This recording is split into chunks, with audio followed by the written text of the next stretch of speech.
নমস্কাৰ সকলোলৈকে আজি 10টা প্ৰশ্নলৈ আপোনালোক সকলোকে স্বাগতম জনালো আৰু ভিডিওটো শেষৰলৈকে চাব বুলি আশা কৰিলো। আজি ভিডিওটোৰ প্ৰথম প্ৰশ্নটো লোৱা হৈছে অসমৰ ৰাজ্যিক সংগ্ৰহালয় ক'ত অৱস্থিত বা ক'ত আছে। অপচন লোৱা হৈছে গোলাঘাট, গুৱাহাটী, নগাঁও, ধেমাজি। শুদ্ধ উত্তৰটো আমাক কমেন্টত জনাব। এতিয়া আমি 2 নম্বৰ প্ৰশ্নলৈ আগবাঢ়িছো। অসমত চুনশিলৰ খনি ক'ত আছে। অপচন দিয়া আছে কাৰ্বি আংলং, গুৱাহাটী, নগাঁও আৰু হাইলাকান্দি। এতিয়া আপোনালোকে যদি জানে তেনেহলে আমাক কমেন্টত জনাওক আৰু আমি উত্তৰটো কৈ দিছো। অসমত চুনশিলৰ খনি কাৰ্বি আংলং জিলাত আছে। এতিয়া আমি 3 নম্বৰ প্ৰশ্নলৈ আগবাঢ়িছো। 3 নম্বৰ প্ৰশ্নটো আছে বৰাক উপত্যকা অসমৰ কোন দিশত আছে। অপচন দিয়া আছে পূব, পশ্চিম, উত্তৰ, দক্ষিণ। আমি সকলোৱে জানো বৰাক উপত্যকা অসমৰ এক উল্লেখযোগ্য উপত্যকা। এতিয়া বৰাক উপত্যকা অসমৰ দক্ষিণ দিশত আছে। এতিয়া আমি 4 নম্বৰ প্ৰশ্নলৈ আগবাঢ়িছো। অসমত শিল্পী দিৱস কাৰ নামত পালন কৰা হয়। অপচন আছে ডক্টৰ ভূপেন হাজৰিকা, শ্ৰীমন্ত শংকৰদেৱ, জ্যোতিপ্ৰসাদ আগৰৱালা আৰু বিষ্ণুপ্ৰসাদ ৰাভা। শুদ্ধ অপচনটো হ'ব জ্যোতিপ্ৰসাদ আগৰৱালা।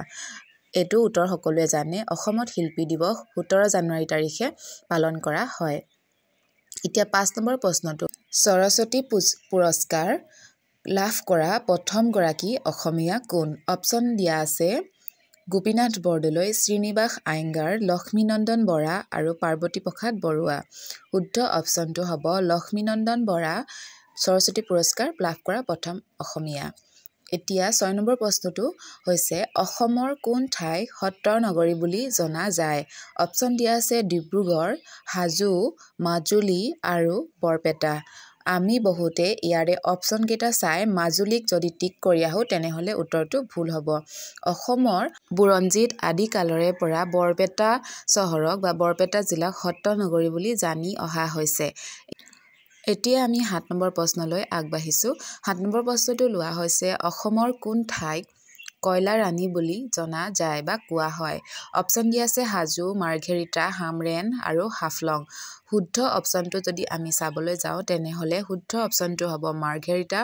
অসমৰ মাৰ্ঘেৰিটা নামৰ ঠাইক কয়লা ৰাণী বুলি জনা যায়।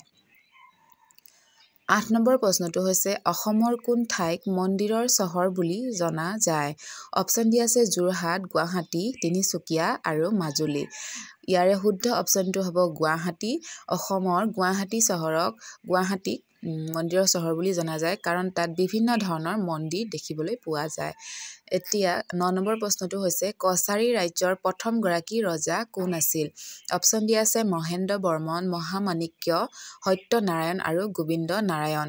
শুদ্ধ অপচনটো হ'ব অপচন নম্বৰ 2 কছাৰী ৰজাৰ প্ৰথম গৰাকী ৰজা আছিল মহামাণিক্য। আজিৰ ভিডিওটো শেষৰ প্ৰশ্নটোলৈ আগবাঢ়িছো। 10 নম্বৰ প্ৰশ্নটো হৈছে ৰংঘৰৰ সন্মুখত থকা পথাৰখনৰ নাম কি। অপচন দিয়া আছে স্বৰ্গদেউ পথাৰ, জেৰেঙা পথাৰ, চুকাফা ক্ষেত্ৰ আৰু ৰূপহী পথাৰ। শুদ্ধ অপচনটো হ'ব ৰূপহী পথাৰ। আপোনালোকে হয়তো ৰংঘৰৰ বাকৰিলৈ এতিয়ালৈকে নোযোৱাকৈ থকা নাই, কিন্তু সকলোৱে জানি লোৱা উচিত যে ৰংঘৰৰ সন্মুখত থকা পথাৰখনৰ নাম হৈছে ৰূপহী পথাৰ।